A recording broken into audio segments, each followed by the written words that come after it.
né? Né, junto com o Alexandre também, que trabalhamos junto durante 20 anos, né, mesa a mesa, né? E aí, a partir de 2006, quando fiz tardiamente a dissertação, né, o mestrado, que eu estava voltando à escola, né? E isso é uma coisa interessante, depois né, de uma certa idade, já quase 30 anos de formado, voltar à escola, né? E isso daí, que eu considero assim uma coisa interessante, né? E isso daí abriu portas, né? A partir da minha dissertação, do meu trabalho, né? E esse contato diário com a FAO, além da dissertação que foi calcado no escritório público que eu, o Alexandre e outros professores aqui da FAO, né, trabalhamos, a minha dissertação foi em cima desse tema, né, do escritório público que faz projetos de edifícios públicos, né? E a partir disso daí, ela começou a abrir outras portas, né, que ia além do próprio projeto, né?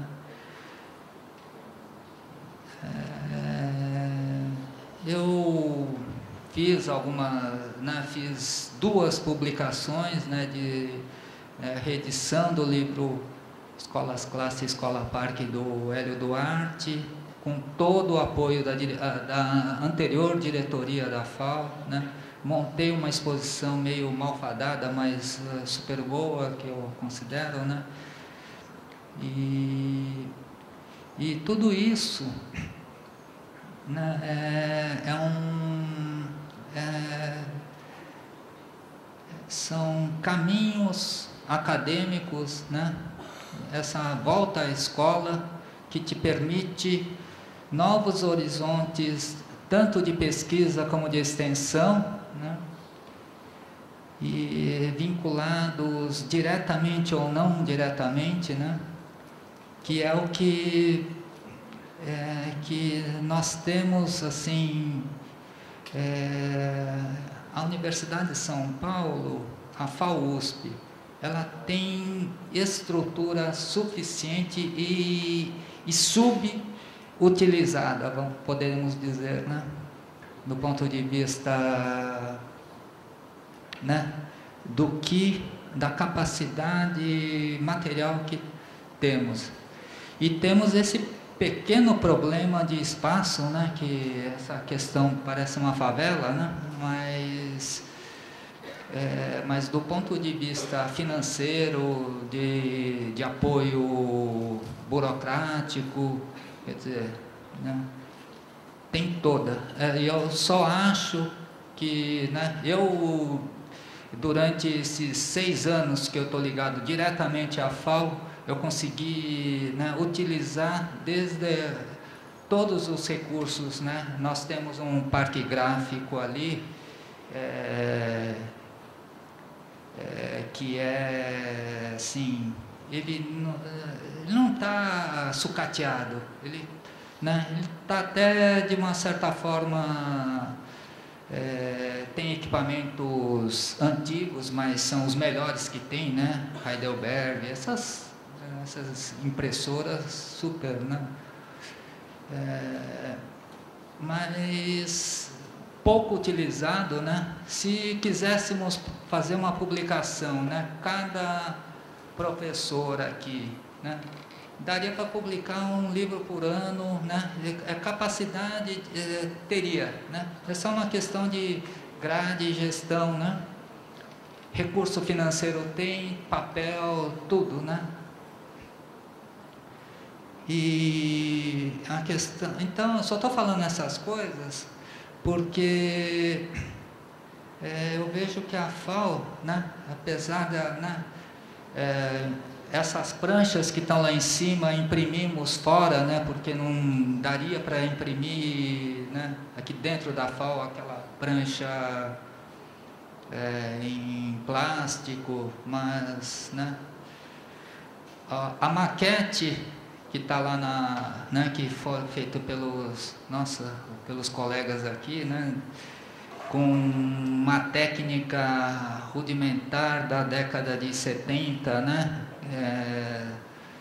que é imprimir, depois copiar e cortar, né. Hoje nós temos uma plotter lá, uma CNC lá no laboratório, só que não está funcionando, né.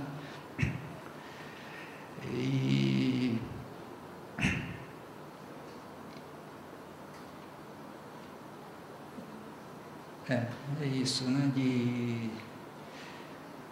do que da decorrência, né, dos trabalhos, né, que você imagina, né, se todos os alunos, ou pelo menos 20% dos alunos da graduação e da pós-graduação, nós teríamos, assim,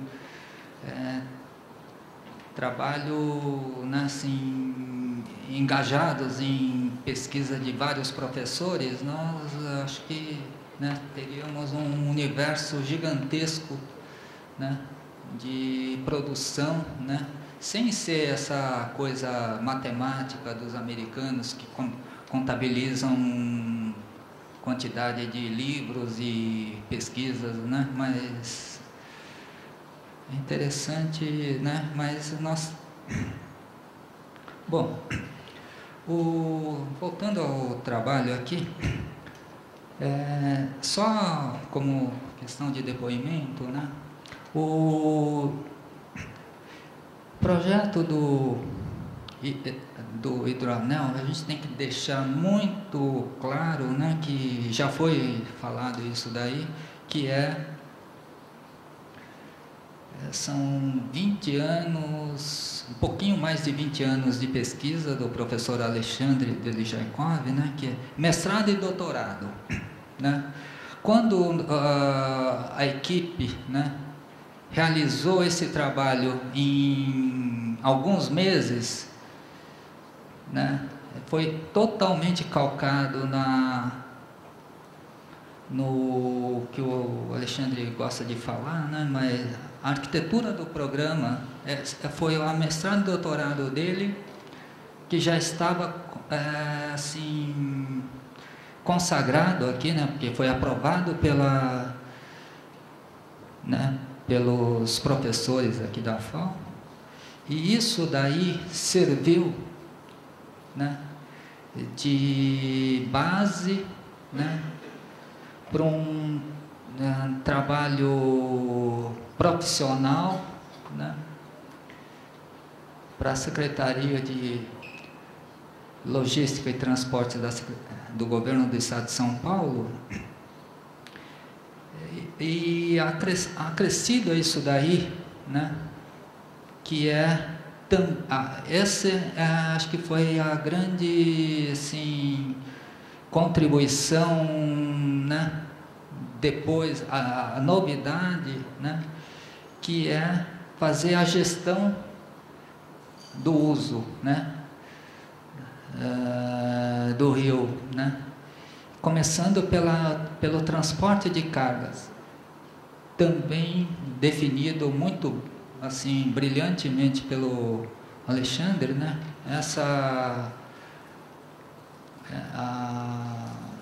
a definição de cargas públicas, ela é uma definição conceitual, né? Pode não ser aceita, né? Ontem a gente já teve até um certo, né, questionamento também, mas são conceitos, e é isso, né, que vai viabilizar, né, uma outra cidade, um outro olhar sobre o espaço, né, metropolitano. E também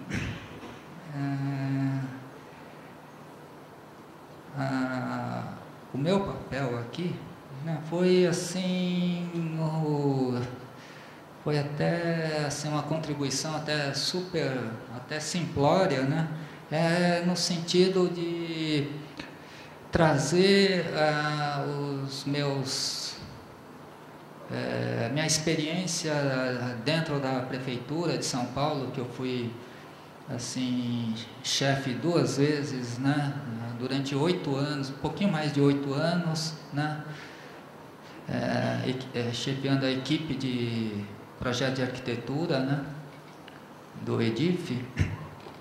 Quer dizer, e a minha contribuição foi mais na gestão e discussão né, de todo o encaminhamento do trabalho junto com Alexandre e com Milton, né, nas definições assim, né,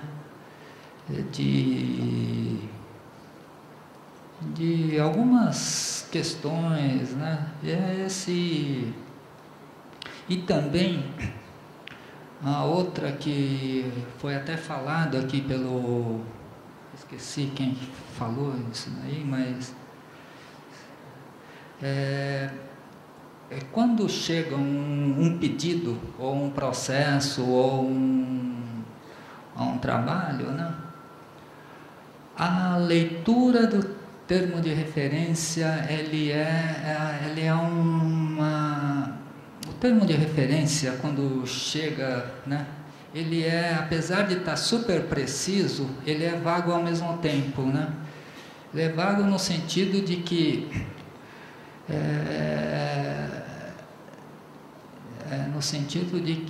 ele não é por isso que está sendo solicitado, né? Ele permite acréscimos ou subtrações, né? É nesse sentido também que eu estava assim ajudando o Alexandre, né? Como, né, interpretar, né, o termo de referência e responder, né, tecnicamente o que foi pedido, né? Porque falo que é uma interpretação, porque algumas do que foi apresentado, né, e já foi falado até pelo Tércio, são contribuições que, né, a FAO deu e que eles não estavam esperando, né, o contratante. Quer dizer, esse é o papel do arquiteto, né, conseguir contribuir, né, de forma, né, saber ler o termo de referência e saber contribuir, né, e não é uma resposta simplesmente numérica, né? Então, e eu acho que todos os professores aqui, excelentes arquitetos, eles sempre responderam que eu vi vários projetos dos vários professores e eles sempre responderam e acredito que há mais do que estavam no termo de referência, né? Tanto em concurso como em projetos contratados pelo órgão público, né? E bom, a outra coisa é assim, apesar dessa minha fala bem melancólica, né, mas quero que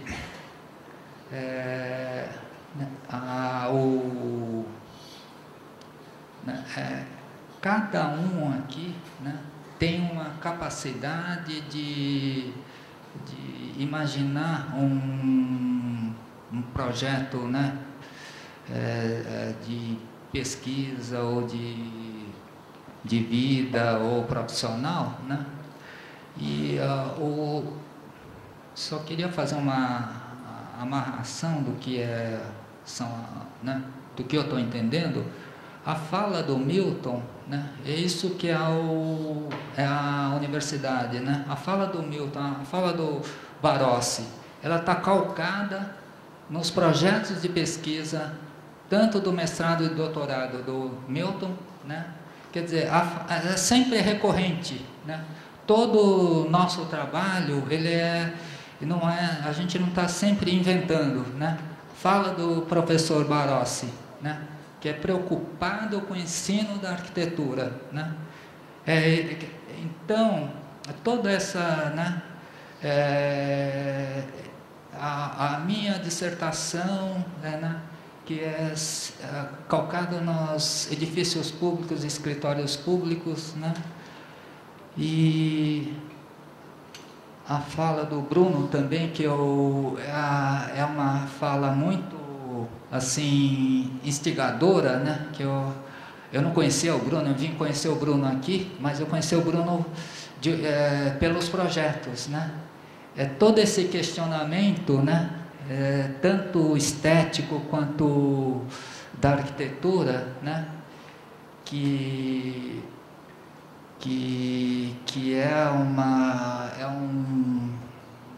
são coisas que todos nós passamos, né? E você está sendo sincero, isso que é bacana, né?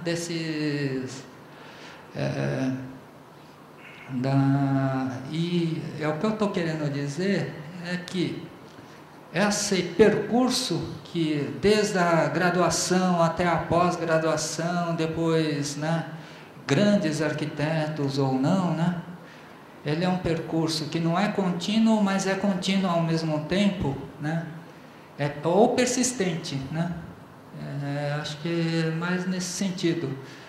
E até era só isso, né, porque os outros da equipe, né, que agora vai ser o Nicolas, e depois é o Nicolas primeiro, depois... tá, vão todos, né? A equipe e eles vão falar exatamente isso, né? Dessa recorrência desde a graduação, né? Da orientação do TFG pelos professores aqui presentes, até o trabalho profissional ou não, tem alunos ainda, tem alunos da pós-graduação, né? E é nesse sentido, né? Da recorrência e da insistência do nosso trabalho, né? Durante o percurso como arquiteto. Iniciando aqui, primeiramente eu gostaria de me apresentar brevemente de novo. Eu sou o Nicolas, me formei em 2009 aqui na FAO, com TFG relacionado a esse assunto que foi discutido aqui nesses 3 dias. TFG orientado pela professora Helena Ayub e pelo professor Alexandre Deli Jacob. Primeiramente, eu gostaria de destacar a importância desse trabalho, como o Takia falou agora há pouco, por se apresentar como uma grande oportunidade de se poder aplicar numa situação real, a partir de uma demanda real do poder público, muitos dos conceitos e ensinamentos que nós tivemos aqui dentro da FAO. E os conhecimentos produzidos também pela pesquisa acadêmica, né? Eu queria dizer que esses 3 nomes aqui que estão no cartaz são apenas também uma maneira de tentar organizar melhor, mas que nós estamos aqui representando todo mundo. O grupo é até muito mais numeroso do que os que estão aqui. E aí eu vou falar um pouco do histórico desse grupo, de como se deu o início da organização do grupo e depois o pessoal vai continuar, o Eduardo vai dissecar, vai destrinchar completamente, o Eduardo Pompeu, como foi o processo de trabalho, e o Eduardo Gianni vai falar um pouco dos desdobramentos, né, após essa exposição.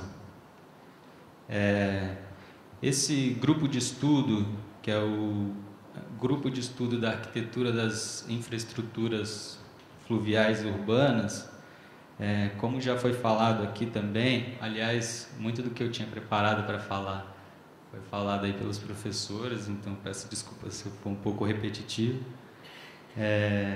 mas ele se insere dentro de um contexto de uma pesquisa mais ampla aqui da FAO, né, que já vem sendo realizada há um bom tempo, como foi falado pelos professores, e para citar, tem, como o Taquê já falou também, o mestrado e doutorado do professor Alexandre, muitas das disciplinas de projeto que discutiram também o tema, TFGs relacionados ao assunto, seminários, debates, enfim. E esse tema da navegação fluvial e da arquitetura das infraestruturas fluviais, também como foi falado nos dias anteriores, um tema recorrente dentro da produção de arquitetos e engenheiros, e são muito de conhecimento adquirido. E gostaria de falar também, acho que a gente discutiu muito isso, de citar duas das principais referências que são recorrentes nos ensinamentos do professor Alexandre, né? Duas figuras que são muito importantes no nosso discurso do grupo, que é o engenheiro Saturnino de Brito, né? Que posso citar o plano de melhoramento do Tietê e o projeto lá de Santos, dos canais, e o arquiteto e professor aqui da FAO, Paulo Mendes da Rocha, e dentre muitos projetos realizados por ele que tem a ver com o tema, a gente gostaria de destacar o projeto que foi mostrado pelo professor Milton, que é da cidade do Tietê, né? E, bom, enfim.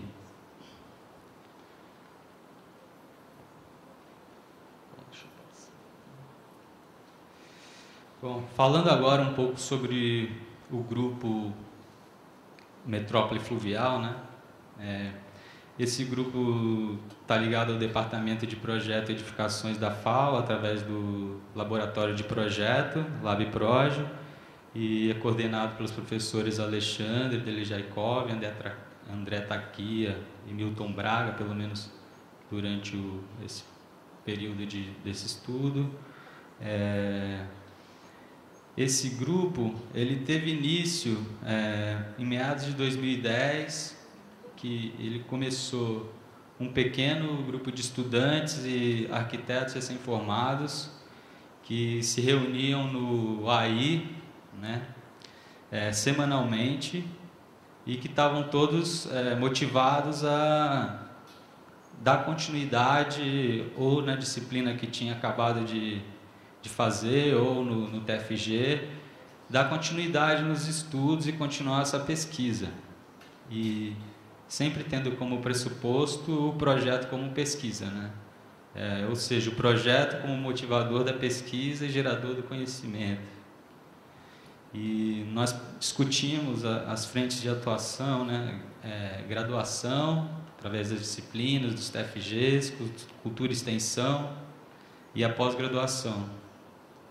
O grupo também tem essa ideia de estabelecer cooperação com outras unidades da USP, outros grupos de pesquisa temáticos, outras universidades brasileiras da América Latina. Até a gente está tentando estabelecer uma relação próxima com o Delft através dos estudantes de intercâmbio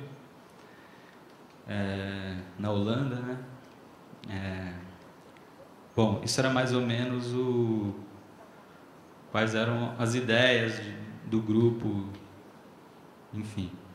E aí, também ideia de tentar estabelecer cooperações com outras instituições, a gente, no fim de 2010, se eu não me engano, a gente se apresentou ao Departamento Hidroviário para tentar iniciar esse processo.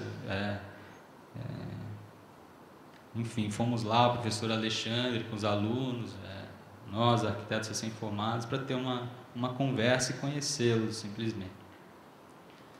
E no início de 2011, foi feito um convite ao professor Alexandre, né, como foi falado aqui, para que ele coordenasse uma equipe para colaborar com os estudos de pré-viabilidade do Hidroanel Metropolitano de São Paulo. Como o professor Barossi falou aqui rapidamente, né, esse estudo já vinha sendo realizado pela empresa Petcom há mais ou menos 7 meses, eu acho, na época, e ela venceu a licitação que foi lançada pelo Departamento Hidroviário, né, com a melhor proposta técnica e financeira. É uma empresa sediada em Brasília e teve consultoria de alguns engenheiros aqui em São Paulo, né. Contudo, depois de 7 meses de realização desse trabalho, ele estava sendo considerado insuficiente, seu conteúdo, pelo Departamento Hidroviário. Daí que foi sugerido para eles alguns nomes para que pudessem contribuir. Dentre eles estava o nome do professor Alexandre, e foi assim que aconteceu o convite, né? Esses nomes foram sugeridos pelo próprio corpo técnico do Departamento Hidroviário. E, assim, esse convite, a gente acabou aceitando como grupo, porque isso foi bastante discutido, se a gente ia aceitar ou não coletivamente. A gente acabou aceitando esse convite devido à oportunidade que se apresentava, né? A oportunidade de realizar tudo isso que foi discutido aqui, da questão desse rebatimento de um trabalho, de uma demanda real dentro da universidade, o que isso poderia gerar aqui dentro da escola, mesmo tendo esse intermediário que, dentro desse ponto de vista da colaboração entre universidade pública e escritório público de projeto, não era a melhor maneira que acontecesse. Bom, depois disso nós começamos as primeiras reuniões. A ideia era que a gente tivesse um tempo mínimo de trabalho de 6 meses, né, para poder realizar um trabalho dessa complexidade, mas, como sempre, o tempo urgia e o processo do trabalho pela Petcom já vinha sendo realizado há um tempo, então o prazo de entrega era muito curto. Então a gente fez o trabalho em pouco mais de 4 meses,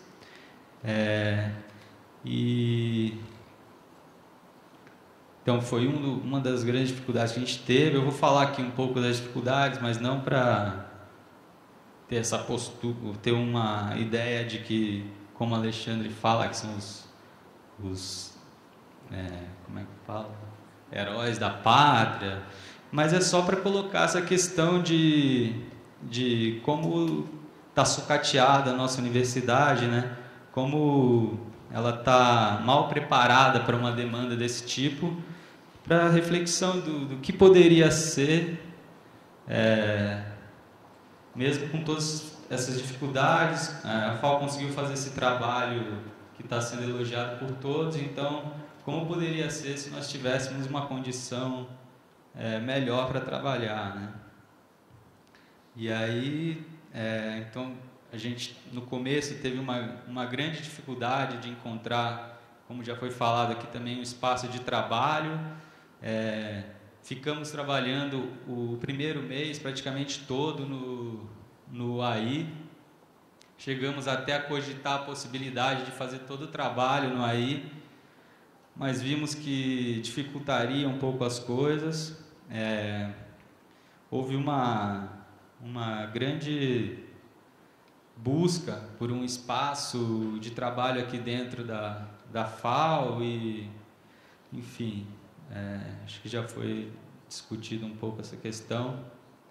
E aí, depois de toda a corrida do professor Barossi, a gente conseguiu essa salinha, que era o antigo laboratório de identidade visual, lá no LAME. Junto com a sala, nós conseguimos alguns computadores emprestados para trabalhar, mas depois a gente vai ver nas fotos também a precariedade do espaço que a gente estava trabalhando também.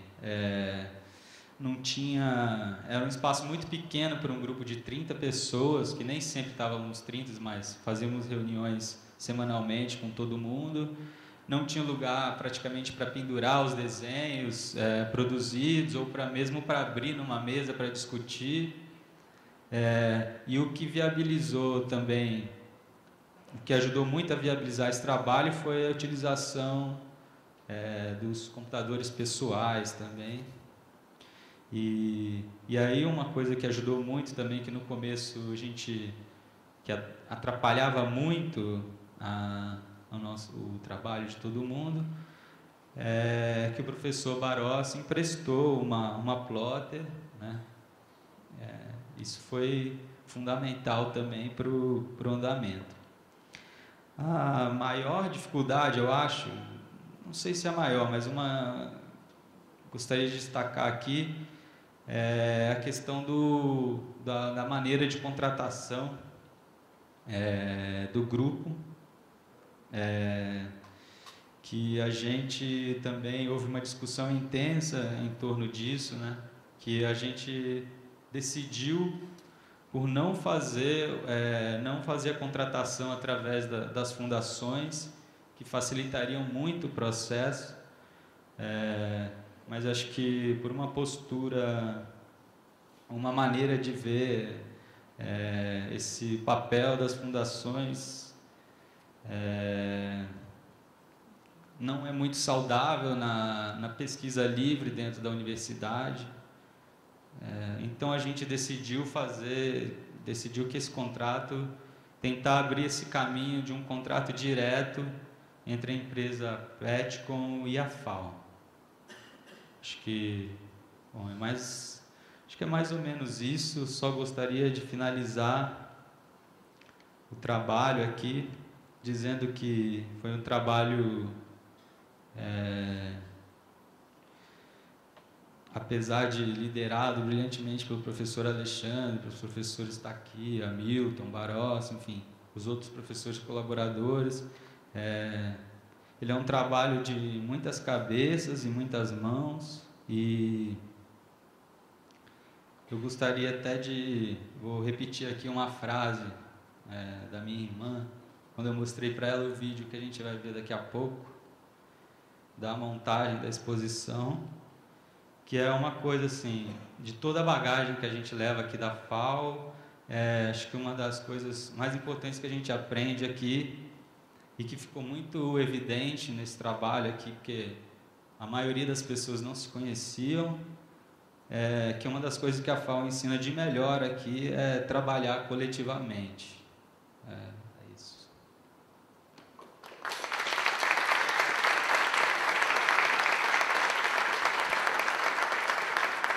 Vou mostrar no final.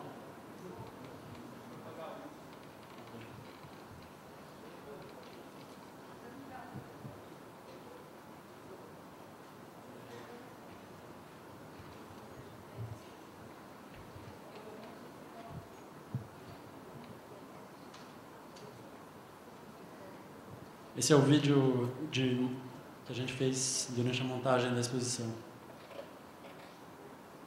Titano gravar.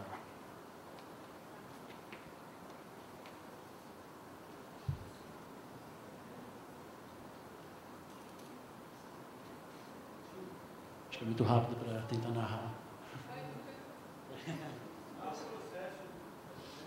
A gente, enfim, para montar a maquete que está lá no Caramelo, a gente montou primeiro um grid de 1 metro por 1 metro para poder posicionar as peças. Ali o pessoal está trabalhando também na empena do museu, preparando as pranchas, colocando no lugar. As represas a gente tinha cortado no fim de semana anterior. E é isso, foi feito coletivamente, como dá para ver agora, e nos últimos 2 finais de semana.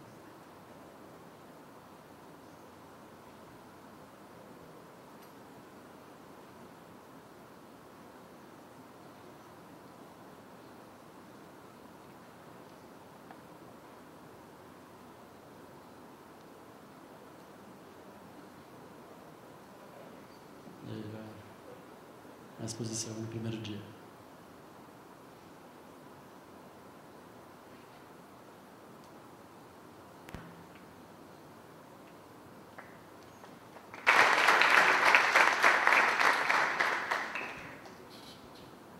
Bom, então para apresentar o grupo, aqui primeiro da Hanna Machado, não sei se eu vou o sobrenome de todo mundo, vai até falar. A Luísa Amoroso, o Nicolas Carvalho. A Hanna, a Hanna e a Luísa são estudantes da graduação. O Nicolas, arquiteto formado. O Bruno, formando também, colega de FG. O Eduardo Gianni, aluno da pós-graduação do PROCAN. A Maíra Fernandes, aluna da graduação também, assim como o Fernando. A Heloísa Iqueda, que é arquiteta formada também, aluna da pós-graduação. Não? Sim. Ainda não. A Andréa Conardi, que é formada, arquiteta formada também. Guilherme Cassis, colega de TFG. O Rafael Morolo, arquiteto formado. Aqui pela FAO, o Oliver Deluccia, da pós-graduação. E a Maria Rita, arquiteta formada. Errei de alguém? Eu sou também formando TFG, Eduardo. Bom, sobre a apresentação de agora, me dei só uma apresentação com imagens para mostrar o que talvez seja muita gente esteja curioso para saber como foi o processo, como a gente organizou o trabalho. É um trabalho que dá para ver que é muito complexo. Ele tem muitas frentes, muitos produtos diferentes. Então eu separei algumas imagens para mostrar como a gente estruturou praticamente na prática, no trabalho. Eu vou começar pelo fim. Começar pelo material que a gente entregou para o departamento hidroviário, que era o contratante, no final do trabalho, que consistia de uma apresentação digital que, no fundo, ela sintetiza todas as outras partes. Uma dica importante, talvez, para os alunos do começo do curso, é sempre, quando for iniciar um trabalho de arquitetura, seja nas disciplinas de projeto e tal, já começar a elaborar a apresentação desde o começo, que é um processo que a gente fez, que ajudou muito no final já ter uma apresentação amadurecida para o trabalho. O memorial descritivo, que contém a descrição de cada uma das pranchas e contém ele tem descritas várias decisões de projeto que não necessariamente podem ser vistas nos desenhos. Então, um pouco relata o processo de elaboração do projeto e ainda dá dados sobre eles. O relatório conceitual, que traz todos os conceitos que o Alexandre apresentou na primeira fala, no primeiro dia. São os conceitos de trabalho, como o conceito de carga pública, navegação, canais estreitos e rasos, o anel, enfim, todo esse e as séries que são que é o trabalho de produção gráfica, no final das contas. A série 0, que são mapas, eu acho que eu tenho as imagens, vão ajudar mais. A série 0 aqui, que são no final, não sei se são 11 ou 12 pranchas, que são na escala, uma escala que é praticamente que é uma escala de mapa. O primeiro mostra a macrometrópole, escala 1 para 400 mil, se não estou enganado. Esse que mostra toda a região metropolitana. E depois, em escala 1 para 100 mil, todos os mapas dos circuitos de carga e a definição do hidranel. A série 100, que define os trechos do hidranel, ou seja, cada um dos lagos, canais, então, entre uma barragem com eclusa e outra barragem com eclusa.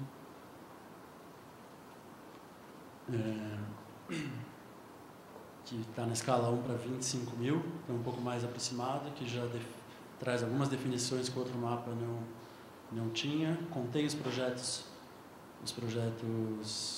específicos, mas ainda assim tanto detalhe. E por fim a série 200, que são os projetos já no maior nível de detalhe, escala 1 para 5 mil ou 2.500, que ainda assim é uma escala comparado com o que a gente está habituado de desenho de arquitetura, uma escala ainda mais, enfim. A série 300, a série 200, esqueci de falar, que são os projetos conceituais, como o termo de referência definia, que são as eclusas, são transposições longitudinais e os portos, nesse caso o triporto de Carapicuíba.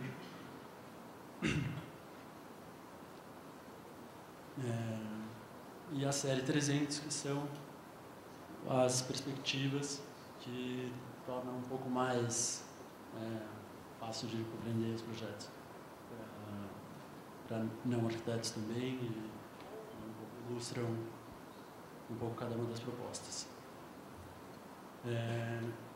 Aí vou entrar mais em especificidades, eu acho que interessa a alguns, como foi definido cada uma dessas partes. A apresentação digital não tem muitos detalhes aqui, talvez se alguém quiser complementar, mas a gente desenvolveu no InDesign, aqui tem algumas imagens. O memorial descritivo, que a gente entregou uma planilha com um quantitativo de áreas de dragagem, a extensão de cada trecho, esse tipo de informação, e o memorial descritivo aberto, que a gente entregou para complementar o estudo da Petcom, que no final que é a empresa, né, que é quem entrega o trabalho. Mas tem todas as informações ali, no arquivo aberto. E o relatório conceitual, igualmente, no arquivo aberto, com algumas imagens de apoio. Aí, então, comecei pelo fim, mas aí eu queria falar um pouco sobre o começo do trabalho, como foi a primeira aproximação com esse trabalho. A gente, claro, é um trabalho que vem sendo desenvolvido há muito tempo, há mais de 20 anos, dentro da FAO, mas que para muita gente era um trabalho novo, um problema novo, e talvez, enfim, é muito a minha experiência pessoal aqui, mas me defrontar com essa escala, com a escala da metrópole, era algo que eu, enfim, ainda não tinha feito. Então, chegar e ouvir o nome dos canais, o hidranel por onde passa, e não saber exatamente. Aí a primeira coisa que eu tentei fazer foi marcar os pontos para os pontos das eclusas principais e tal, para saber onde, por onde estava passando cada uma das coisas. É um momento que ainda está muito distante da formalização do trabalho, que algumas primeiras imagens, primeiros arquivos com os trechos ainda com a denominação do termo de referência. Mas a gente não estava partindo do zero, a gente tinha uma bagagem, os projetos já tinham sido, muitos deles, desenvolvidos na FAO. Esse aqui é do mestrado ou do doutorado do Alexandre, não estou seguro, mas tem outros desenhos que a gente também usou como referência. Aqui eu não consegui colocar os da Cidade Canal, mas que, enfim, ampararam a gente nesse primeiro momento, nesse primeiro entendimento do que seria o trabalho. Aí, um tema bastante específico, né? Bases cartográficas. Então, com que bases trabalhar, com que ferramenta a gente faria um projeto nessa escala que poderia dizer que é uma escala de mapa, mas como já foi dito várias vezes, é um projeto que mesmo nessa escala tem uma definição arquitetônica, que isso é muito importante. Importava muito para a gente a geometria de tudo isso, a definição nesses termos. Então, essa é a primeira coisa que você vê quando você abre a base da Emplaza. É uma base da Metrópole feita, se eu não me engano, em 2004, posso estar equivocado. Que, como dá para ver, tem muita informação. Por outro lado, enfim, é uma base que também é bastante completa. Ela tem muitas qualidades e alguns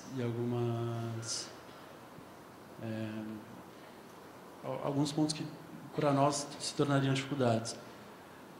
Aqui um pouco mais aproximado, então você vê que ela é muito completa, mas a definição, a precisão dela não permite aproximar para as escalas de projeto que a gente ia chegar. Mas ela tem uma qualidade muito interessante, que é a organização de layers. Tem os nomes não muito codificados, que é muito comum essas bases virem com nomes incompreensíveis. E ele tem os nomes ali: dutos, curva mestra, curva intermediária, barragens, espigão, lâmina d'água. Fica muito fácil filtrar essas bases e limpar as informações, tirar o que não precisa e manter o que é interessante. Outra qualidade dela é que ela tem, dentro do sistema, do arquivo, no AutoCAD, não sei se vai interessar tanto, mas ela tem a origem, o 00, que a gente chama, num ponto que está dentro dos padrões dos arquivos de georreferenciamento. Provavelmente ela veio de um banco de dados georreferenciado. Então, fica muito fácil trazer dados de fora e inserir nessa base. Essa é uma qualidade que ajudou muito. A gente tentou seguir esse critério durante o trabalho inteiro. Vou tentar mostrar. Bom, e uma outra coisa que acho que vale a pena falar é que a gente optou por não fazer em GIS, que é sistema de georreferenciamento, mas que poderia ter sido uma boa opção, principalmente para essa escala mais distanciada, inclusive para inserir dados, modelos e tal. Então, é interessante, se falta gente que conheça, que saiba usar esse tipo de software. Eu acho que o CESAD tem cursos, oferece cursos de GIS para os estudantes de segundo, terceiro ano. Se alguém se interessar, é sempre uma boa possibilidade, ferramenta, enfim. Então, dessa base que tem curvas de nível a cada 25 metros, para a escala de projeto que a gente ia trabalhar, inclusive com o nível da lâmina d'água, era sempre um dado importantíssimo para a gente. E, nesse caso, 1 metro faria diferença. Aqui a gente tem precisão de 25 em 25. A gente precisou usar bases auxiliares. E aí a gente esbarrou em um problema que é um problema muito sério em relação às bases de trabalho, bases cartográficas para trabalhar. Aqui a gente tem uma base que é da região metropolitana de São Paulo. Todos os dados estão padronizados, estão dentro do mesmo esquema.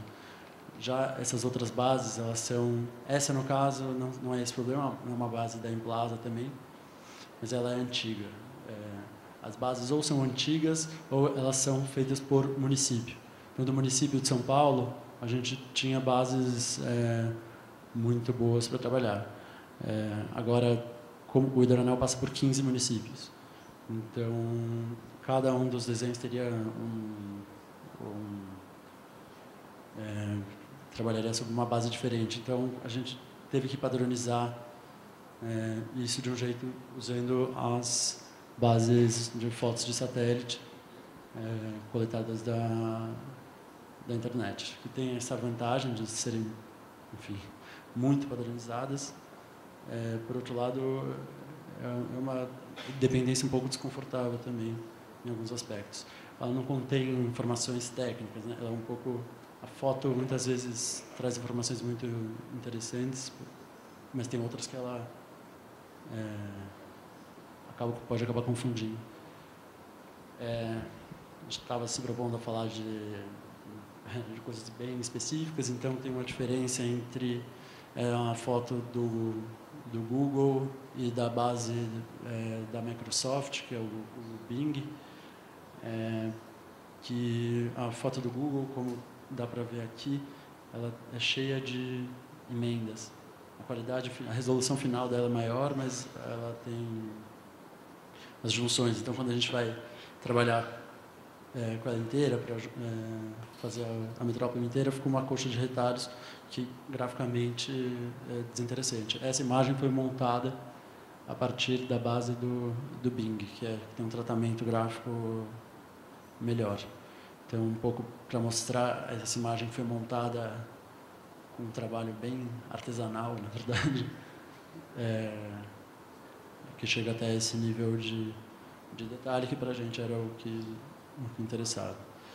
E aqui a base é tratada da maneira que está nas pranchas lá em cima. Bom, outro aspecto muito importante para trabalhar entre 20 e 30 pessoas com esse tipo de arquivo foi a organização de um sistema que fosse legível por todo mundo e que, enfim, de padronização de nomes de arquivos e de organização das pastas na rede, no computador mesmo. Então, a gente tinha uma pasta de banco de dados para todos os dados que eram somados durante o trabalho e um pouco a organização dos arquivos para a execução do projeto, para a produção gráfica. Não sei se, Nicolas, você gostaria de comentar ou não? Não está sendo rápido, né? Tá bom. Depois vai dar para ver isso em prática. Mas, enfim, talvez é importante dizer que a gente usou esse sistema de referência externa que serviu muito. Acho que o exemplo vai ilustrar melhor. A mesma coisa para a nomenclatura dos layers. É muito importante ter critérios claros que, quando você faz um arquivo, a outra pessoa que vai trabalhar tem a referência e pode saber do que se trata aquele arquivo e aquele layer. É um pouco a padronização que a gente adotou. Tá. Aqui, enfim, são a padronização de folha. A gente tinha um arquivo de folha só, que entrava como XREF em cada um dos arquivos. Aqui o arquivo, a gente montou um grid para auxiliar o projeto gráfico também. Essa é a plotagem da folha.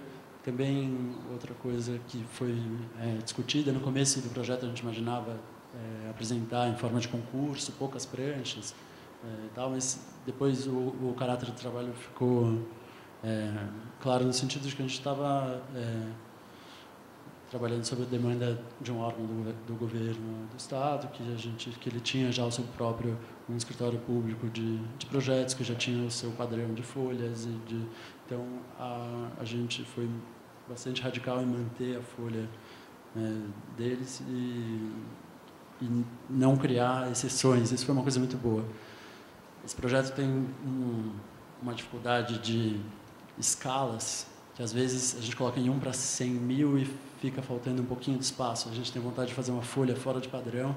A gente quase fez isso várias vezes. Agora acho que todo mundo concorda que foi muito acertado não criar folhas estendidas, mesmo para montar a exposição e tudo.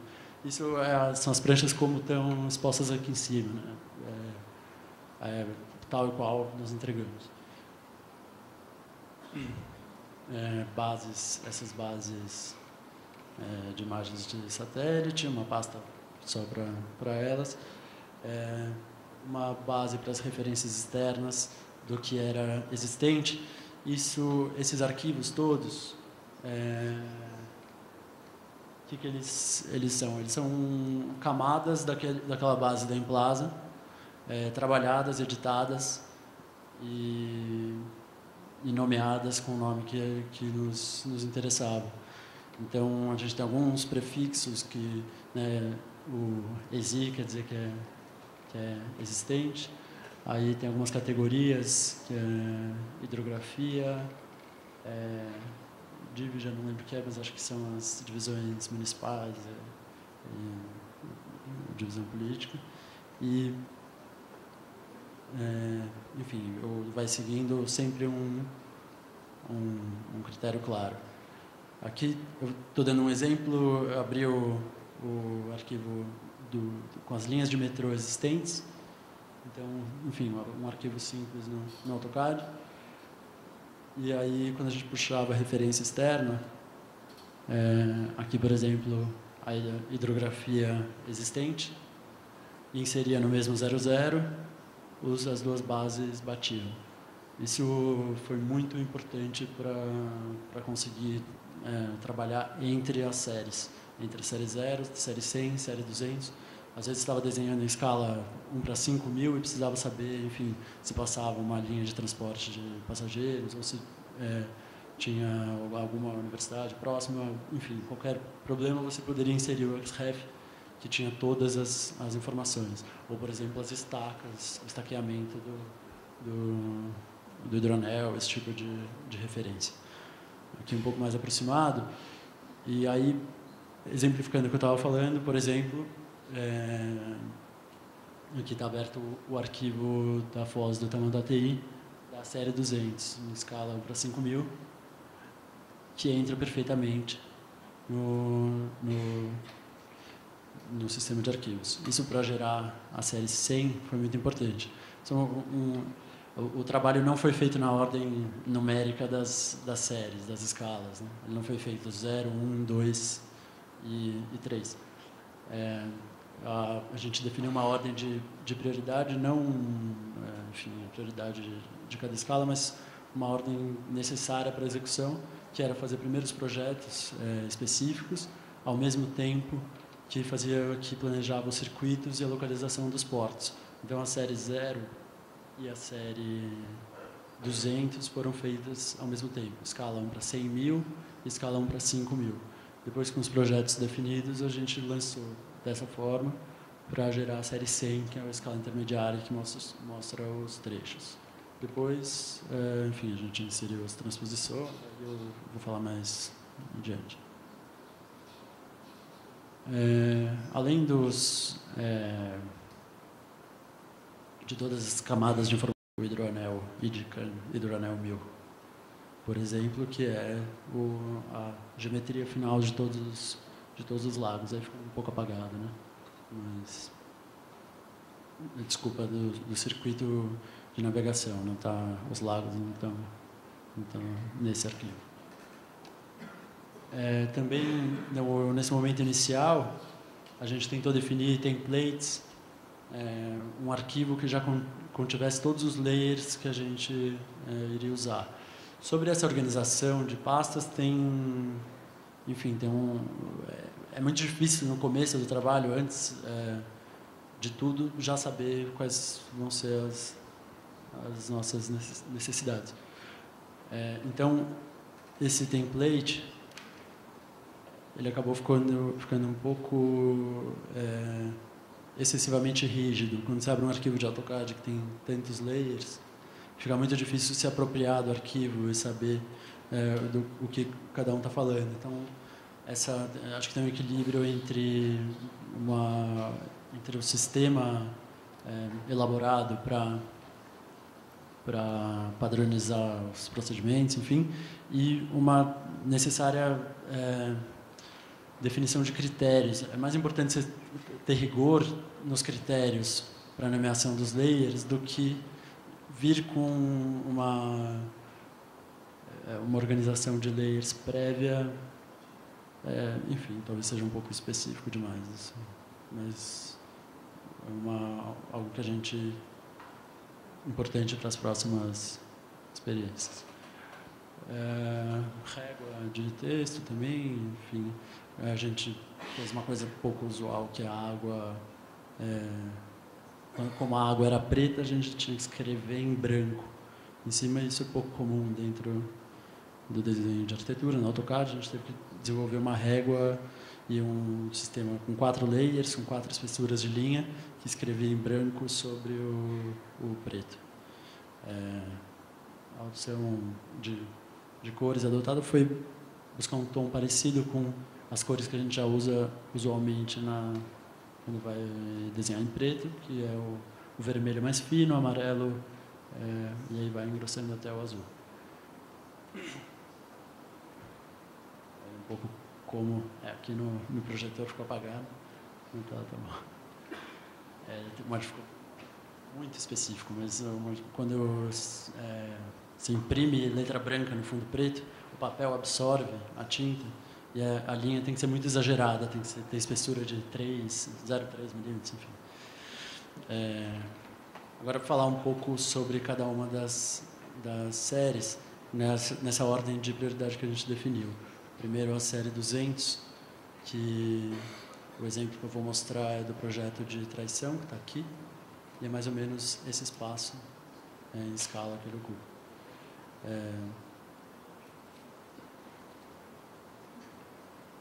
Aqui o arquivo está iluminado a foto aérea, que é uma base de satélite, que justamente por esse problema de padronização de bases, a gente adotou essa estratégia de trabalhar com a foto aérea. E aí ela foi um grande problema, no final das contas, durante a execução do trabalho, porque a gente estava com uma rede muito que às vezes funcionava bem, às vezes não funcionava, e computadores, por conta dos computadores serem pessoais, alguns eram melhores, outros não, e às vezes demorava muito para abrir cada arquivo, para salvar, isso foi um grande gargalo, assim, a gente gastou muito tempo abrindo arquivo, fechando arquivo, salvando. E um pouco a gente chegou Deixa eu falar depois. A gente usou o sistema de Xrefs também para referência externa para os arquivos de desenho também. E como eu tinha mostrado ali no tamanho da ATI, o projeto está inserido na posição exata dele dentro da base geral. Aqui os arquivos de desenho, que eram os arquivos de projeto propriamente dito, então que a gente desenhava sobre a foto aérea, aqui um pouco mais aproximado. Enfim, legenda ficava dentro da pasta, entrava depois junto com a folha, e aí o arquivo final de folha, de onde a gente tirava os PDFs. Aqui a lista dos PDFs e todas as pranchas. Essas duas variações aqui, praticamente não dá para ver a diferença, é que para definir uma padronização gráfica para os desenhos, a gente optou por fazer primeiro uma prancha até o final, a gente chamou de prancha pioneira,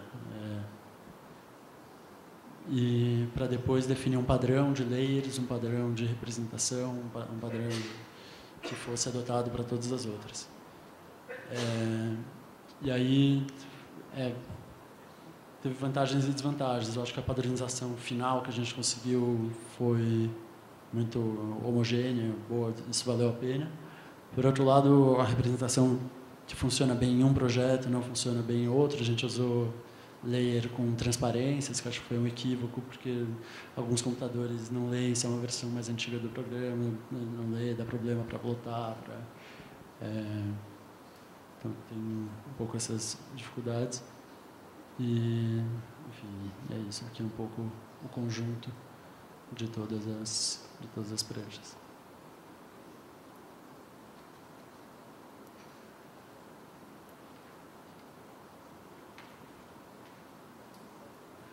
Aí, um pouco sobre sobre a gente ter feito a representação sobre a foto aérea, os desenhos sobre a foto aérea e aquele tipo de representação. Eu acho que a gente tentou fazer o mais adequada possível, mas eu lembro de conversar muito com o Nicolas durante o trabalho que era uma pena também não poder desenhar dentro do desenho consagrado de arquitetura mesmo, porque tem uma beleza do projeto que é uma beleza do desenho que o projeto fica mais salta mais, fica mais claro, que enfim foi uma opção por conta de bases e não uma escolha por um determinado padrão gráfico. E aí eu lembrei, desculpa, Alexandre, coloquei os desenhos, né? Eu lembrei de um momento, uma reunião que a gente estava fazendo com o Joaquim Riba, que era consultor, engenheiro naval, consultor da parte de navegação do projeto e tal. E o Alexandre estava mostrando a cidade canal e especificamente o túnel canal. E é um pouco fazer o elogio e a defesa do desenho, que é um desenho que ao mesmo tempo é extremamente simples, ele do Alexandre ainda mais extremamente rigoroso e muito bonito. Primeiro eu lembro do meu espanto quando eu vi esses desenhos impressos, e depois eu lembro da cara do Riva, quando ele olhou, ele estava assim, tal, escutando, ele olhou os desenhos, ele ficou muito impressionado, que eu acho que é um pouco tentar dizer que é muito interessante a gente insistir nesse tipo de representação. Desculpa se sair um pouco do que devia falar. Ao mesmo tempo que a gente fez a série 200, a gente estava trabalhando na série 0, que são a escala que mostra o hidroanel como um todo. O tipo de arquivo dá para ver que é extremamente complexo, cheio de referências externas, de informações que se somavam. E aí é importante falar do papel fundamental na primeira organização do trabalho. A gente já dividiu a equipe, precisava de gente só para ir buscar todas essas informações, buscar junto aos municípios, conversar com diversos órgãos de todas as esferas de governo, de todos os municípios do estado, e esse trabalho foi extremamente importante, principalmente na série 0 e 100, para a definição, enfim, dos circuitos. Aqui todas as pranchas da série 0, passa rápido, elas estão lá em cima, foram apresentadas. E, por fim, a série 100, que é a escala intermediária, que contém tanto os projetos da série 200, quanto a definição da localização dos portos da série 0.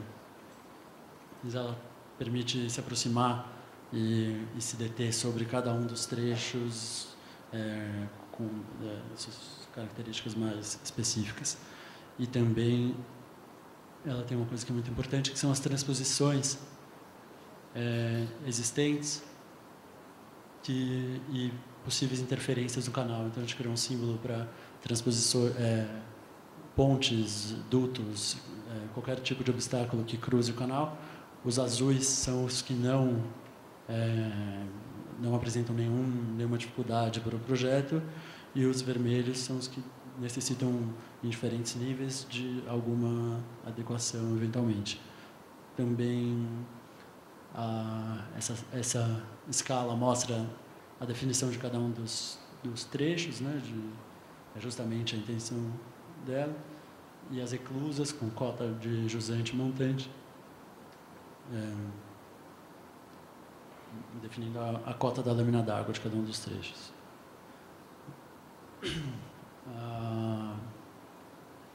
Então, a série 100, como funcionava o sistema de arquivos, né?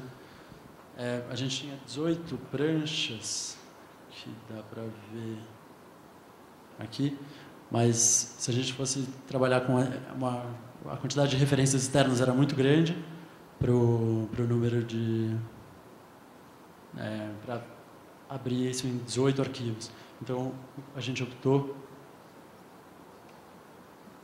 por fazer foram seis arquivos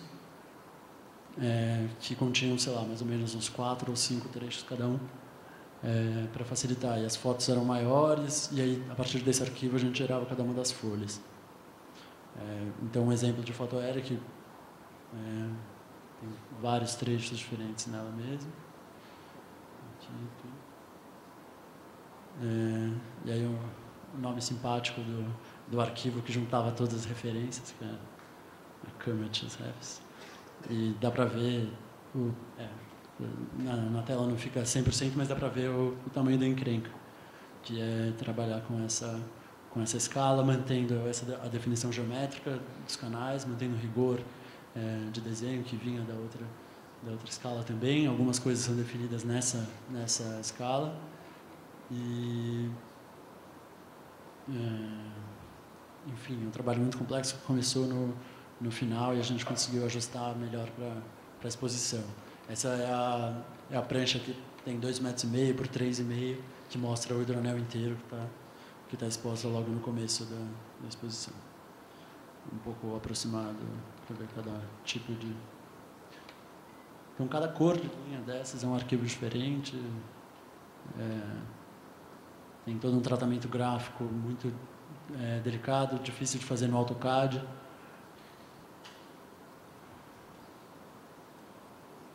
E todo o conjunto das pranchas.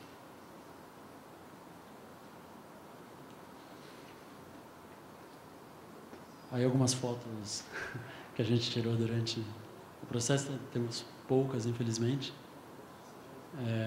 da nossa sala de trabalho. A sala era um pouco não muito bem ventilada, a gente teve que fazer uma ventilação passiva forçada, que é um novo conceito de... Enfim, que trabalho. Eu vou falar um pouco sobre a montagem da exposição, que a gente já viu o vídeo, a foto do Newton. O projeto da exposição,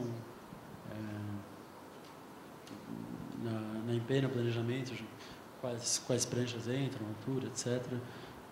Aqui durante a montagem. E o executivo de cada painel, enfim, o conjunto dos painéis. E esse desafio que a gente se colocou de montar, fazer a gente está chamando de maquete já, porque é praticamente o mesmo raciocínio. De montar em escala 1 para 2.500 o hidroanel no caramelo de contact, como vocês viram montado ali. Então, teve o primeiro trabalho de avaliar a escala, a posição, simular como ficaria e o planejamento de como executar. Aqui tem a prancha que a gente prendeu na parede para trabalhar com as etapas, cada uma das etapas de execução. Então, aqui a montagem do grid, acho que deu para ver, né, o grid que a gente montou uma grade de barbante modulada a cada 1 metro, de acordo com a modulação do edifício, com 3 eixos principais, a 11 metros. E depois, no outro sentido, foram os mais convenientes para a montagem.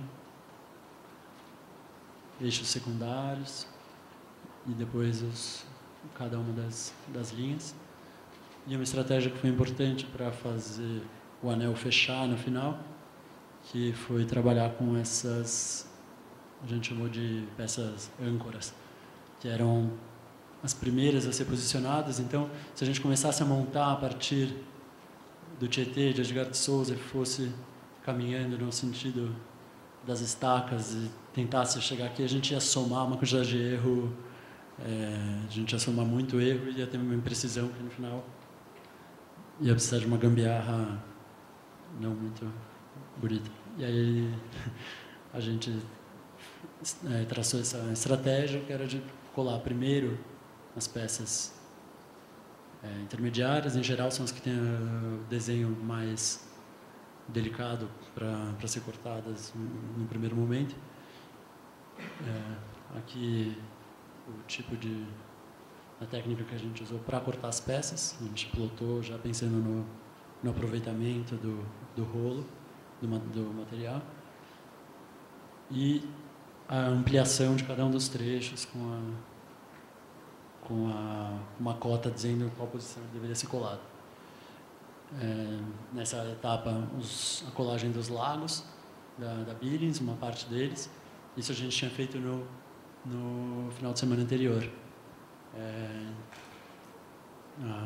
A técnica que a gente usou foi usar um projetor ligado ao computador, com o desenho de cada uma das peças pensada já na largura do rolo. Não sei se dá para ver aqui. O rolo tinha essa largura. Essa largura aqui tinha 10 metros de comprimento. E aqui, exatamente a posição. Aqui acho que dá para ver melhor dá para ver melhor o desenho do lago. A montagem, a gente queria agradecer muito a todo mundo que ajudou, membros da equipe e gente que veio colaborar também nesses 2 finais de semana para montar. Então, no final de semana anterior que a gente cortou os lagos, aqui eles já cortados, ainda não colados, e a etapa final de colagem de cada trecho para chegar no granel final. Vou passar o vídeo de novo.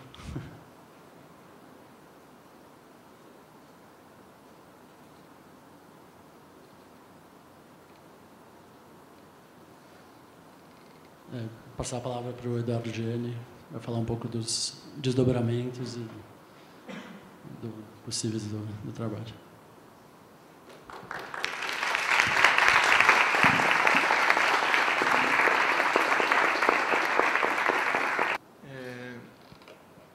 Meu nome é Eduardo Gianni, eu sou aluno da pós-graduação no Procam, que é o Interunidades, bem melhor, Interunidades em Ciência Ambiental da USP. E eu fiquei com a difícil tarefa aqui de meio que tentar imaginar qual vai ser o futuro desse grupo dentro da universidade.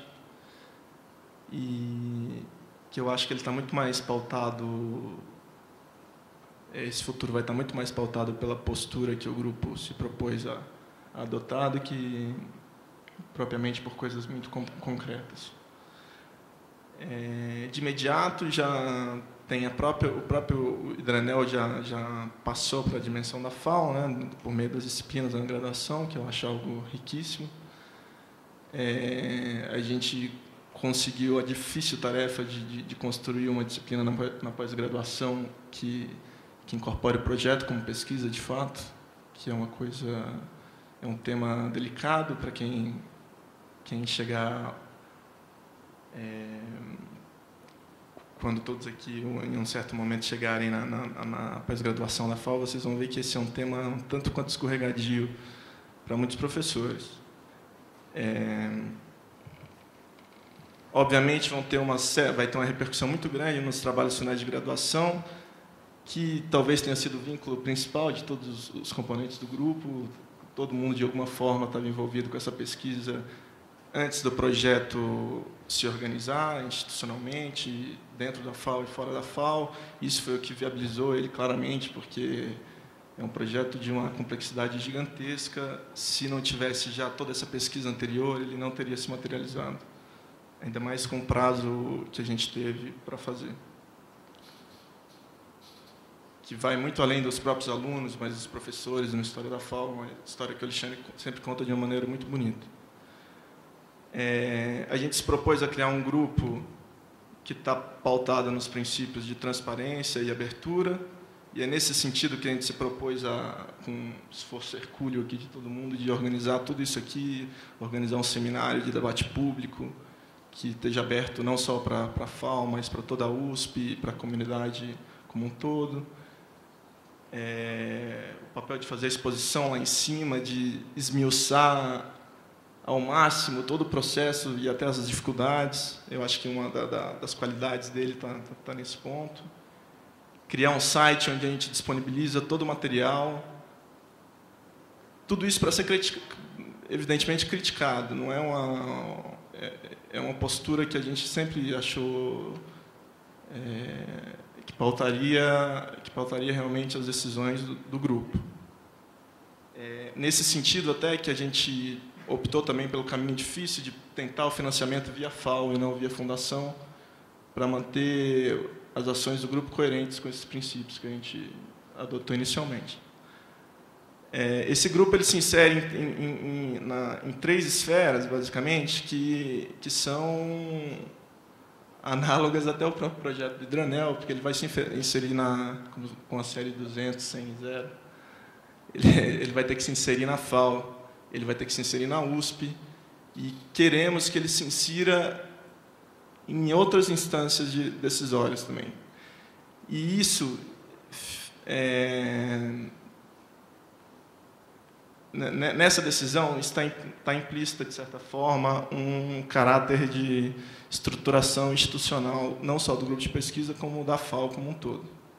Porque não é somente nos prepararmos como um grupo de pesquisa que consegue dar conta de questões que estão latentes, mas também que ele tensione esse debate e consiga inserir na agenda pública questões que a própria universidade está discutindo há muito tempo e que fica num ciclo, por vezes, hermético e não consegue dar vazão a essas questões para a constituição real das políticas numa outra escala.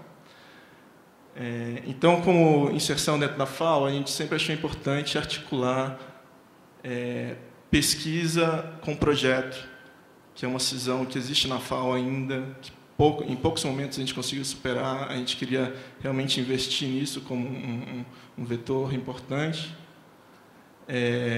Aproximar, pelo próprio caráter do projeto de infraestrutura, um projeto de urbanismo, de projeto urbano e territorial, aproximar, obviamente, a tecnologia do planejamento do projeto. É uma condição sine qua non para que a gente consiga ser efetivo como grupo nesse campo do conhecimento.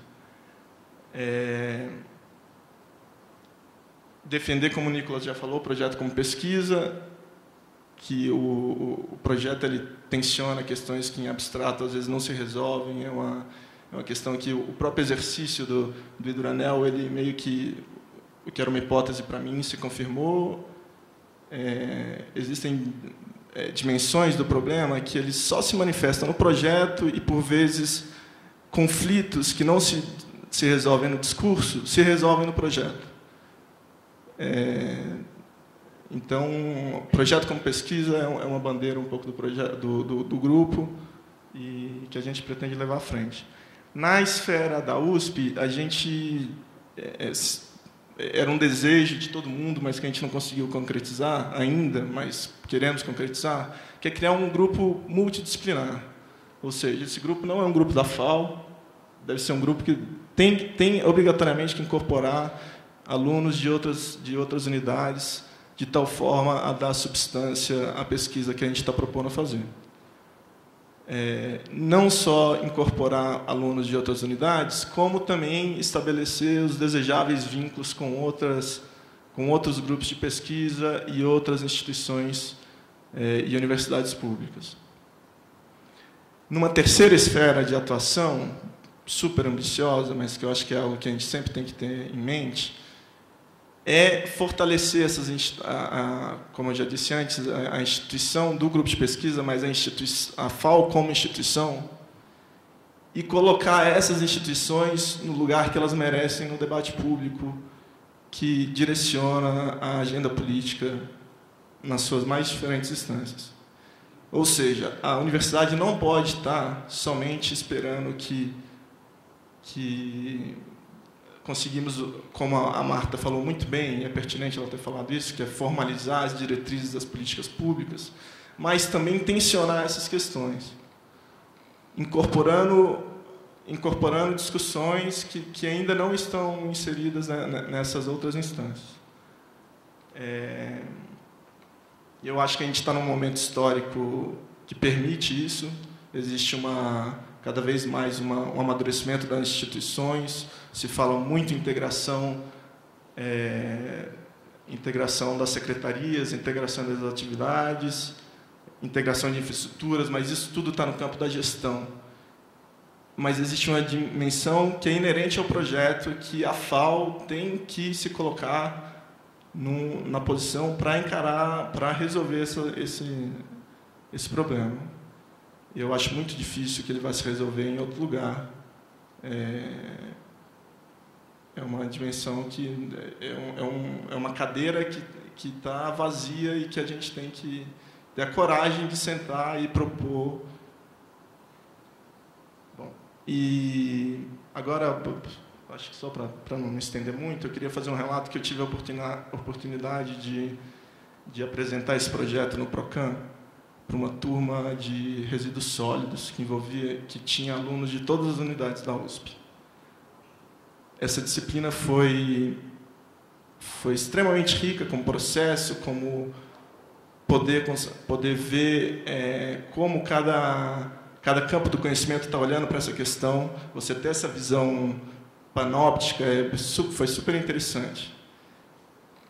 E eu tive a oportunidade de apresentar o projeto do Hidranel aí, e eu vi que existe uma dimensão insubstituível do projeto.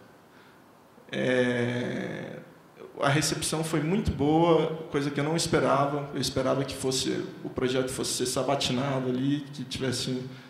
Mas a recepção realmente foi muito boa. E eu vi que existe essa dimensão que está em aberto e que a gente tem que... E o grupo nasceu um pouco dessa sombra institucional, que a gente tem que... É um projeto que a gente tem que comprar. Acho que todo mundo aqui tem as inquietações muito parecidas. E é isso. Isso aqui foi, na verdade, um grande esforço de tentar incorporar e capilarizar todas essas questões que mobilizaram a gente durante esses meses, para toda a comunidade, para ser criticado. Eu espero que isso não termine aqui, que isso continue nos bastidores. Todo mundo veio aqui até para que a gente optou que todo mundo subisse aqui, para que possamos nos conhecer assim, fisicamente mesmo, e essa conversa se estenda por muitas e muitas outras situações. Alguém quer acrescentar algo? Boa tarde. Queria aproveitar o gancho do distrito, do ponto de vista desses desdobramentos que se colocam em função dessa conjuntura, né, que é a conclusão do trabalho e a apresentação pública dele. Elenquei 3 pontos aqui que ficaram na minha cabeça. Vou colocar os 3 primeiros e rapidamente vou desdobrar para que também outras pessoas possam falar. O primeiro dele é a questão, para mim, que eu vejo como um desafio para a disciplina que se inicia, né, nesse semestre, que é quando um projeto se insere dentro de um projeto, que a princípio, dentro de um cronograma de obras, né, ele ainda, em função da polêmica de entender se a cidade canal seria feita a priori ou a posteriori, né, na sequência do plano, eu acho que, se, independentemente disso, tem uma questão que se coloca, que é a noção de transtemporalidade, né? É de você conseguir, o desafio que acho que se coloca de ter um olhar no aqui, no agora, né? Nessa dimensão do momento histórico atual, e esse olhar para provavelmente daqui a 40 anos, que é o que foi colocado. Então, como projetar, né? Tendo essa noção do tempo na cabeça. Eu fui para a Alemanha pela FAO também, e em Hamburgo tem eles têm um projeto lá que se assemelha com uma operação urbana, né, só do ponto de vista operacional. E acho que metodologicamente a forma como eles articulam, né, essa questão não só projetual do ponto de vista do desenho e do produto, mas entender como isso se articula no tempo. E o raciocínio que compreende a noção de como isso se articula no tempo reflete no projeto. Então, num primeiro momento, o que eles fizeram? Eles fizeram, no lugar que ia acontecer a intervenção, eles construíram um equipamento flutuante. Nesse equipamento flutuante tinha um grande vazio, nesse grande vazio tinha uma grande maquete. E essa grande maquete era o lugar onde as pessoas se reuniam para discutir com aqueles projetos, com os produtores, enfim, com os demandadores do projeto, discutiam aquela questão.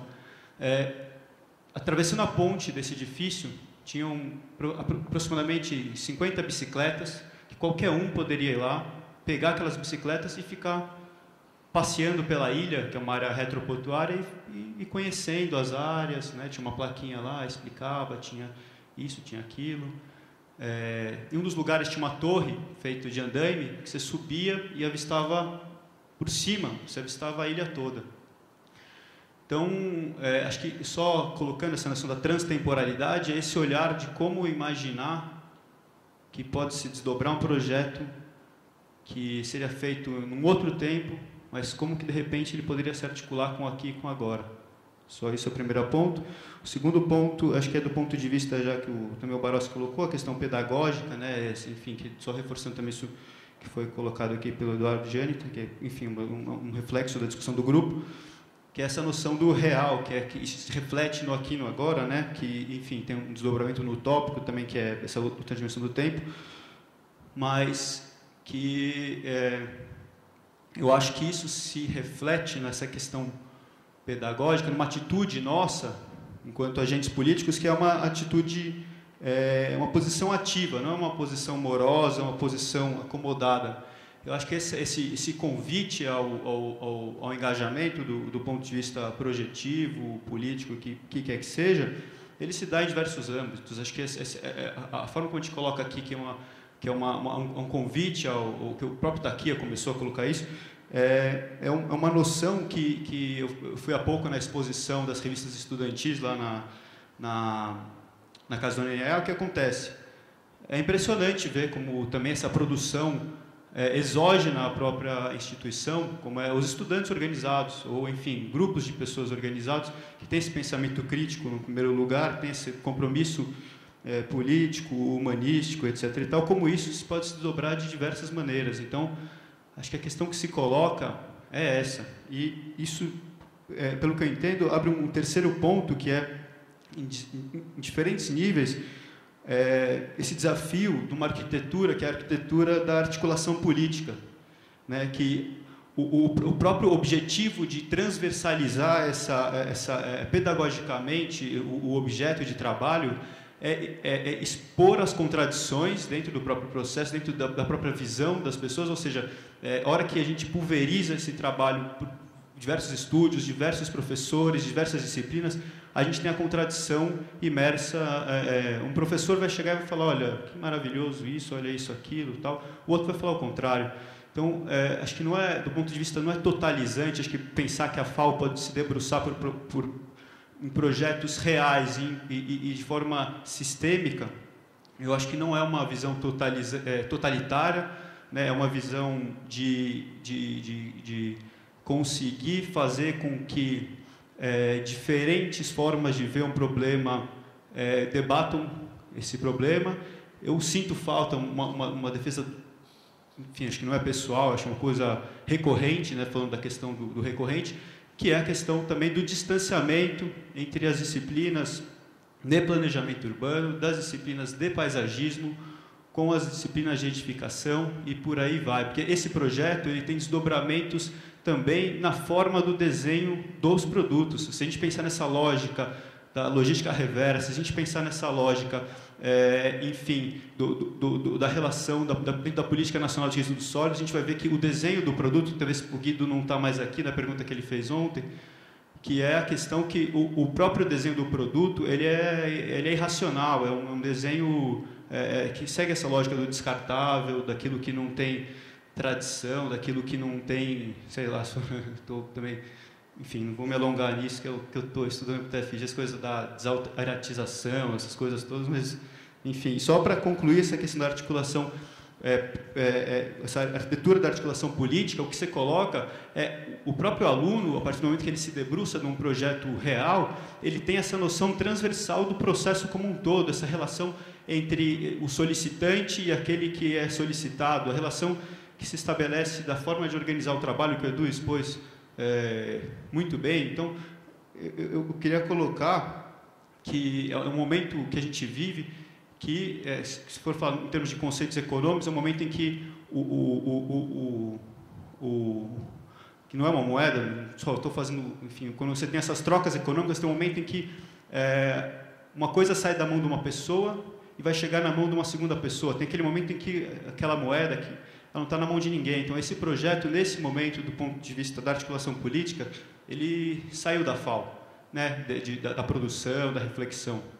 Então, é discutir como a FAO pode, dentro dessa complexidade, dessa arquitetura, né, da articulação política, como que ela pode se inserir nesse debate, como nós, enquanto arquitetos, enquanto estudantes, podemos nos inserir e, de fato, a gente precisa reconhecer esse vazio que o Gianni coloca aqui.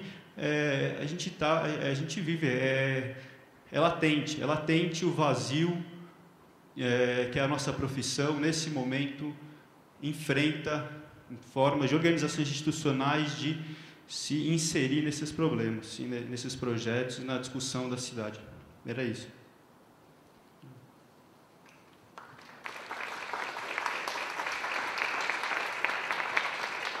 Acho que justamente porque a gente optou por trabalhar na FAO, por fazer a viabilidade do trabalho todo na FAO, a gente tem que realçar como foi importante a ajuda da limpeza, da segurança, da informática, da manutenção de todo o corpo técnico aqui da FAO, dos professores já comentados, Milton, Barossi, tá aqui, Alexandre, e todos os participantes do conselho do GMF, que sempre colaboraram, a própria direção, que abraçou o projeto, já foi comentado, o Marcelo de Andrade Romero e a vice-diretora Maria Cristina. E também deixar o convite, que o grupo continua, ele é um grupo aberto, e é extremamente desejável que a gente tenha alunos de todos os anos da FAO participando. Inclusive, a gente precisa de ajuda, então é realmente muito necessário que mais gente entre no grupo, porque a gente tem ramificações infinitas do trabalho para virarem pesquisas independentes. Acho que é isso.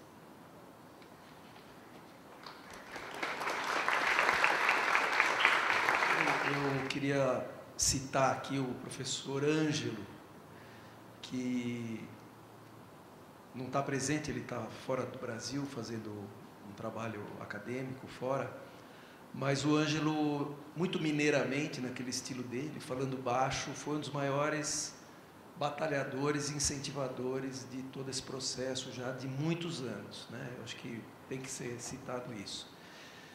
E uma outra coisa que eu queria fazer era levantar o tom e baixar a bola, que é o seguinte: eu achei esse depoimento de vocês uma aula de arquitetura das melhores que eu tive a oportunidade de assistir. Essa exposição que o Eduardo fez, se alguém ficou entediado, é porque não foi capaz de entender o significado dessas coisas que ele falou. Isso é projeto, isso é arquitetura. Eu queria até pedir para vocês, principalmente para o Edu, que continuasse elaborando essa apresentação como uma aula consolidada para ser ministrada nas nossas disciplinas todos os anos. Eu achei sensacional as questões que você colocou, principalmente porque elas trazem a questão da unicidade da representação e do projeto. O projeto e a representação são a mesma coisa. Eu pude acompanhar o esforço de elaboração, de construção da maneira como esse projeto deveria ser apresentado, essas discussões do formato da prancha, da espessura da linha, da escolha da cor para representar algo que dificulta, tudo isso é projeto. E eu acho que essa aula é sensacional, até porque ela traz problemas de construção, o plano de ataque aí para conseguir implantar essa maquete no Salão Caramelo, são problemas de obra, são problemas de construção maravilhosos, as dificuldades que vocês enfrentaram. Eu quero pedir, é uma pena que foi no fim, tinha pouquíssima gente, eu quero pedir se vocês podem fazer essa apresentação para o terceiro ano e o quarto, que não pôde, que a maioria teve que ir embora, alguns não vieram, porque eu não sei se está tendo aula de planejamento e eles tiveram que assistir, mas eu pediria que vocês pudessem apresentar esse material no terceiro ano e ir consolidando.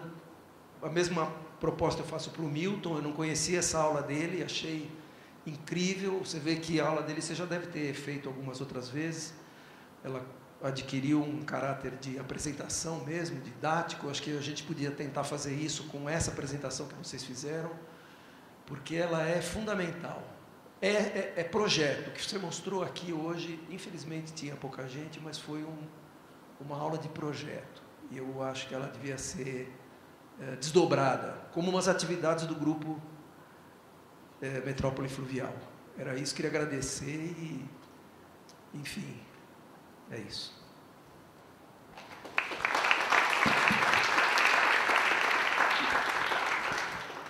Como está sendo gravado, né, vou ver.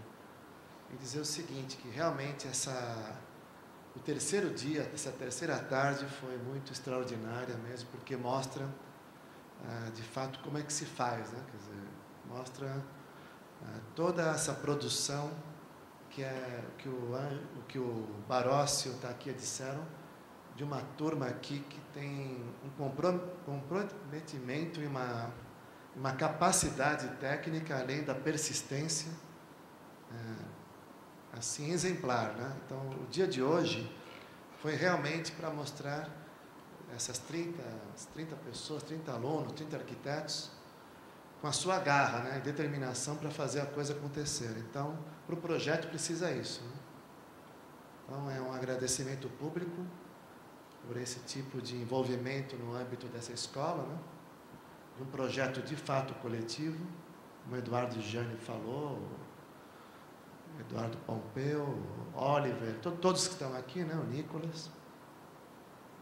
Vale a pena vocês, com calma, ainda bem que foi gravado, mas prestarem atenção em cada fala de hoje deles, que realmente é de uma maturidade exemplar para os professores até, né? E eu queria dizer isso, então, que o trabalho que a turma que está aqui se animem, né? Não foi esse o objetivo de hoje?